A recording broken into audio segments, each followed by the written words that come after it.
Hello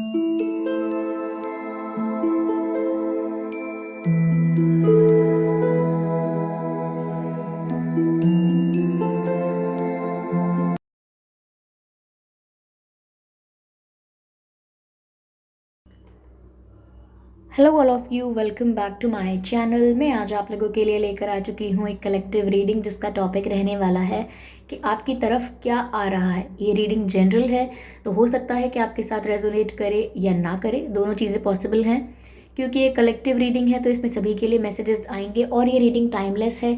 यानी जब भी आप इस वीडियो तक पहुँचेंगे, जब भी आप इस वीडियो को देख रहे हैं, यह आपके साथ तभी मैच करेगा।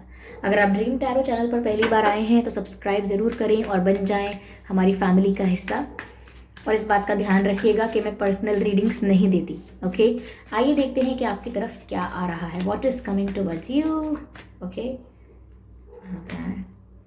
The answers you need are coming. देखिए, हमने सीधे सीधे पूछा कि what is coming towards you, और इन्होंने सीधा सीधा जवाब दिया है। एंजल्स ने सीधा सीधा जवाब दिया है, the answers you need are coming. तो क्या आ रहा है? जो जवाब आपको चाहिए थे वो आ रहे हैं। अगर आपके मन में कोई प्रश्न थे, ईश्वर से प्रश्न थे, या आपकी लाइफ में किसी पर्सन से आप कुछ पूछना चाहते थे, या किसी चीज़ को लेकर आपके मन में बहुत ज़्यादा कन्फ्यूजन क्रिएट हो चुका था, बहुत डाउट आ रहा था, तो मुझे लगता है उस बात को लेकर अब आपको जवाब मिलने वाला है।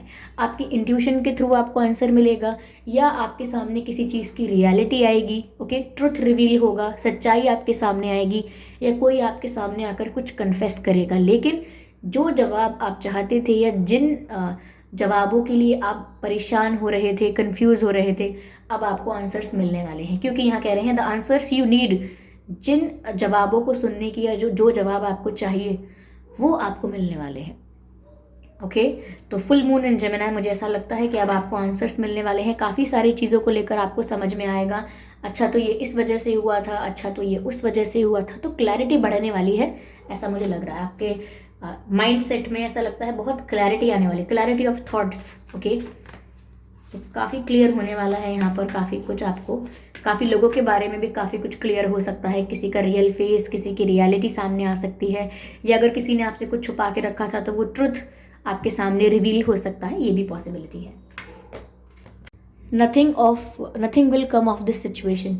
इस परिस्थिति से कुछ प्राप्त नहीं होने वाला है। विच मीन्स व्यूअर्स की इस सिचुएशन में कुछ भी प्राप्त नहीं होगा। अगर आप ऐसी सिचुएशन में अपने आप को स्टक करके रखेंगे जहां आपको ना तो कोई हैप्पीनेस मिल रही है, ना तो वहां आपको कोई रिस्पेक्ट मिल रही है, जो भी आप एक्सपेक्ट करते हो वो भी आपको नहीं मिल रहा, तो ऐसी सिचुएशन में अगर आप अपने आप को स्टक करके रखेंगे, अपने आप को बांध के रखेंगे, तो आपको वहां से कुछ नहीं मिलने वाला।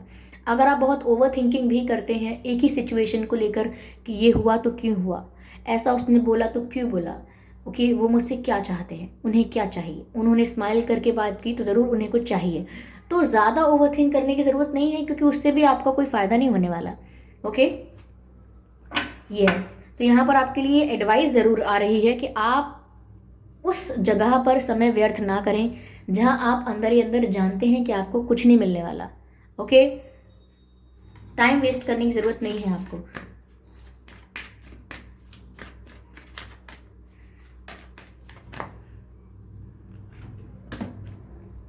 Work through your fears. ऐसा हो सकता है आप अपने आप को आगे बढ़ने से रोक रहे हैं क्योंकि आपको किसी चीज़ से डर है, आपको डिसीजन लेने में डर लग रहा है, कुछ ऐसा रिस्की है जो करना ज़रूरी है लेकिन आपको करने में डर लग रहा है, कोई ऐसा काम है जो आप शुरू करना चाहते हैं, कोई ऐसी बात है जो आप बोलना चाहते हैं, कुछ ऐसा है जिसकी तरफ आप बढ़ना चाहते हैं लेकिन आपको डर भी लगता है।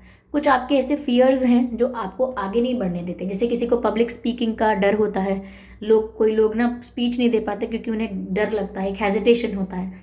कुछ लोग कोई और काम नहीं कर पाते, कुछ लोग कोई और काम नहीं कर पाते, लेकिन अपने आप को इतना लिमिटेड बनाने की वजह से अपने आप को इतना लिमिटेड बना देते हैं, या अपने ऊपर इतनी रिस्ट्रिक्शंस लगा देते हैं कि ये मैं नहीं कर सकता, मुझसे ये नहीं हो सकता एंड ऑल दैट।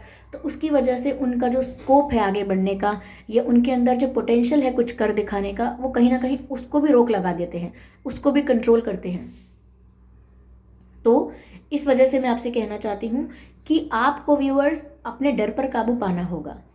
और जैसे ही आप अपने डर पर काबू पा लेंगे, जो कहते हैं ना डर के आगे जीत है, तो बस वही होगा। जैसे ही आप अपने डर पर काबू पा लेंगे, चाहे वो किसी भी चीज़ को लेकर डर है, जैसे ही आप उसको जीत लेंगे, आप पूरी सिचुएशन को जीत लेंगे, ऐसा मुझे यहाँ पर लगता है। यस, काफ़ी लोगों के लिए मुझे ये मैसेज मिल रहा है कि कोई अपना जो वेल विशर बनकर आपकी लाइफ में बैठा हुआ है, वो आपको डिच कर सकता है, बिट्रे कर सकता है, कोई ऐसा पर्सन। कुछ लोगों के लिए होगा कि ऑलरेडी कर चुके हैं बिट्रे, और ऑलरेडी कर दिया है डिच, लेकिन कुछ लोगों के लिए अब भी ऐसा नहीं है। तो मैं उनको ये बताना चाहती हूँ कि कोई ऐसा है जिस पर बहुत विश्वास तो नहीं किया था, लेकिन उसको काफ़ी अपना माना था आपने, और तो हो सकता है वो आपको डिच कर दे या बिट्रे कर दे। उनको ऐसा लगे, आपको ऐसा लगे जैसे कि ये तो बिल्कुल आस्तीन के सांप जैसे वाली बात हो गई, तो ये हो सकता है। चलिए मैं दूसरे डेक को लेना चाहूंगी अब। ओके, स्पिरिट्स प्लीज गाइड अस।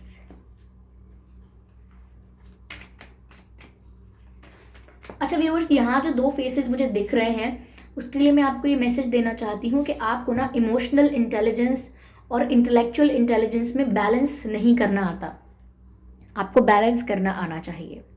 ये मैसेजेस आपको मिल रहे हैं, या मैं कहूँ आपके लिए आ रहे हैं, कि आप ना अगर प्रैक्टिकल होते हो तो बहुत प्रैक्टिकल हो जाते हो, extremely practical and rational.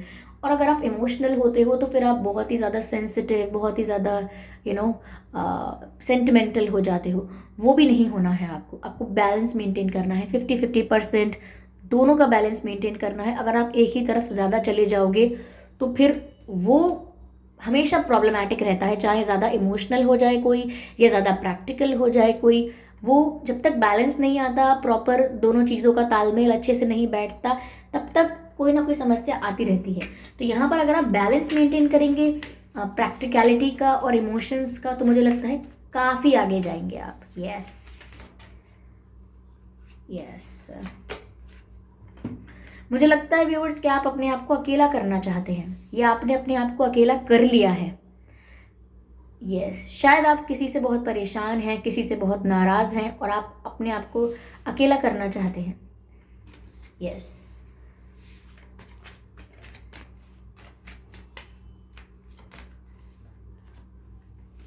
Viewers यहाँ पर आपके लिए ये भी गाइडेंस है कि आपको काफ़ी कुछ लेट गो करना होगा। या तो ये रियल लाइफ में कोई ऐसे लोग हैं जो बहुत नेगेटिव हैं, आपको अपने आप को फ्री करना होगा ऐसे लोगों से, या फिर ये ऐसी कोई सिचुएशंस हैं जहाँ से आपको अपने आप को फ्री करना है। या ऐसा हो सकता है कि ये कुछ विचार हैं आपके मन में जो नेगेटिव हैं, उनको रिलीज़ करना होगा। कोई ऐसी मेमोरीज हो सकती हैं जो बहुत पेनफुल हैं, आप अपने पास्ट को रिलीज़ कर दीजिए। लेकिन जो आपको हर्ट करता है, जो चीज़ आपको बहुत चुभती है, बहुत दुख देती है, प्रेजेंट में भी जब कोई दुख नहीं हो तब भी आपको उस दुख का एहसास करवाती है जो चीज़, उसको आप रिलीज़ कर दीजिए। और ऐसा दिखता है कोई अकेले में रो रहा है, तो व्यूअर्स आप देखिए अपने आप को इमोशनली बैलेंस, अपने अंदर बैलेंस लेकर आइए, अपने आप को इमोशनली स्ट्रांग बनाइए। अब इसका मतलब ये नहीं है कि जो रोते हैं वो इमोशनली वीक होते हैं, ऐसा नहीं है इसका मतलब। तो व्यूअर्स, रोने में कोई प्रॉब्लम नहीं है, लेकिन अगर आप बहुत ज़्यादा इमोशनल होंगे तो ये आपके प्रॉब्लम बन जाएगा। ओके, तो रोने में कोई प्रॉब्लम नहीं है, आप रो रहे हैं अकेले, ये एक इशू नहीं है। लेकिन आप बहुत ज़्यादा इमोशनल हो रहे हैं किसी बात को लेकर, तो वो एक प्रॉब्लम बन सकती है आपके लिए।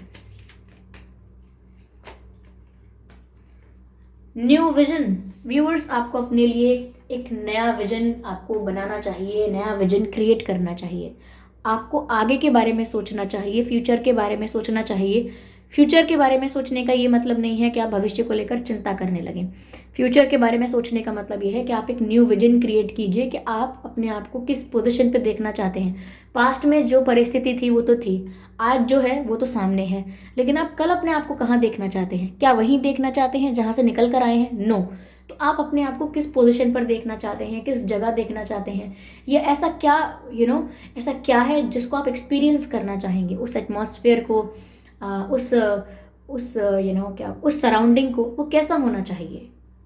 कुछ लोगों का विजन होता है कि मैं चाहता हूँ कि मेरा ये पर्पस है कि मैं इन्वायरमेंट के लिए कुछ करूँ, या मैं चाहता हूँ कि मैं अपने आप को आने वाले 5 साल में उस जगह पर देखूँ जहाँ मैं पूरी तरह संतुष्ट हूँ, हैप्पी हूँ, और बहुत पीसफुल हूँ। सबका अलग अलग विजन है। आप खुद का विजन क्रिएट कीजिए और उसकी तरफ आगे बढ़िए, और जो पास्ट है उसको लेट गो कीजिए, क्योंकि यहाँ पर आपको न्यू क्रिएट करने की अपॉर्चुनिटी मिल रही है। Okay, so never lose the chance of creating something new because you have the ability, you are the good manifester, so you can create it. Okay, yeah. तो ये थी रीडिंग व्यूअर्स कि आपकी तरफ क्या आ रहा है, और दूसरा हमें ये भी जवाब मिला है, आपको काफ़ी सारे आंसर्स तो मिलेंगे लेकिन साथ ही साथ हमें ये समझ में आया है कि आपको भी क्या करना चाहिए. ओके, या कोई बिट्रे कर सकता है, याद रखिएगा. चलिए, ये रीडिंग आई होप आपको थोड़ा बहुत हेल्प पहुंचाएगी. इस रीडिंग ने थोड़ा बहुत आपको गाइड किया होगा. अगर इस रीडिंग ने आपको थोड़ा भी गाइड किया है, थोड़ा भी हेल्प मिली है, तो वीडियो को लाइक ज़रूर करें, सब्सक्राइब करें हमारे चैनल को और बन जाए हमारी फैमिली का हिस्सा. कमेंट करके ज़रूर बताएं कि रीडिंग आपको कैसी लगी है, और इस बात का ज़रूर ध्यान रखिएगा कि मैं पर्सनल रीडिंग्स नहीं देती, तो कमेंट्स में दिए हुए किसी भी कॉन्टैक्ट डिटेल का विश्वास ना करें. ओके व्यूअर्स, चलिए फिर मिलते हैं अगली रीडिंग में. तब तक के लिए bye bye family, bye bye angels, love you all, bye bye.